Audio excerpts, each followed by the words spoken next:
ada beberapa main list dalam jarak full marathon. Kita nak fokus ini adalah full marathon 42 kilo. So siapa yang akan menang untuk jarak ini yang kita nak tahu. Yang aku nak tekan kat sini adalah top 10 siapakah yang paling laju untuk kali ini punya ramalan. Aku nak kongsikan POV aku berdasarkan siapakah daripada top 10 sehinggalah ke nombor 1. Nombor 1 tu sah-sah akan layak ke slot SEA Games yang akan datang.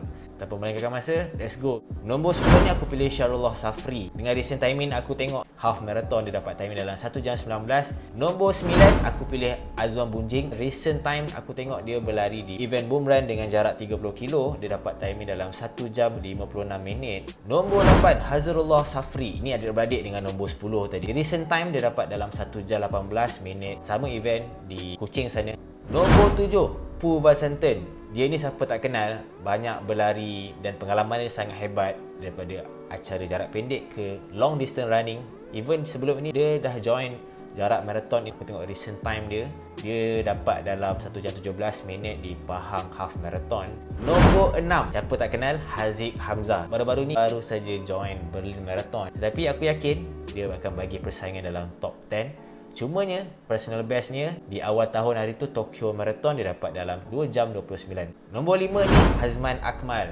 Dia ni masih melonjak naik. Baru-baru ni dia dapat personal best untuk jarak half marathon di Gold Coast 2025 dengan timing 1 jam 11. Ini melayakkan diri dia dapat dalam 6 fastest all time Malaysia. So aku yakin dia boleh bagi persaingan untuk dapat dalam top 5. Nombor 4 Mohaiza Muhammad atau kita kenal Pok Jad kita. Dia ni seorang legend marathon, pernah mewakili negara untuk SEA Games. Untuk season best di Gold Coast dia dapat dalam 2 jam 28. Top 3. Okay, nombor 3 siapa tak kenal, national record holder untuk jarak marathon Leo Tan. Dia trainer di Taiwan, tetapi last kali season bestnya adalah di Tokyo Marathon awal tahun hari tu 2 jam 29. Kalau korang tak tahu, PB-nya adalah 2 jam 22 minit di Fukuoka Marathon pada tahun 2023. Memang laju gila. Nombor 2 Pok Nick atau kita kenal adalah nama penuh Nick Fakharuddin. Siapa anak-anak muda tak kenal dia ni? Dia ni seorang yang antara atlet yang berpengalaman. Recent time season best dia dapat half marathon dalam 1 jam 16 minit, which is laju. Untuk champion kali ni, bagi POV aku rasa masih orang yang sama, siapa tak kenal,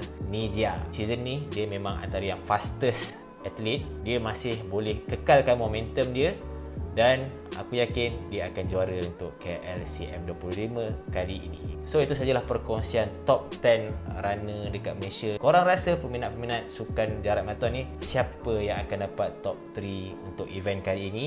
Korang boleh tinggalkan diorang komen. See ya, jumpa lagi next video. Bye bye.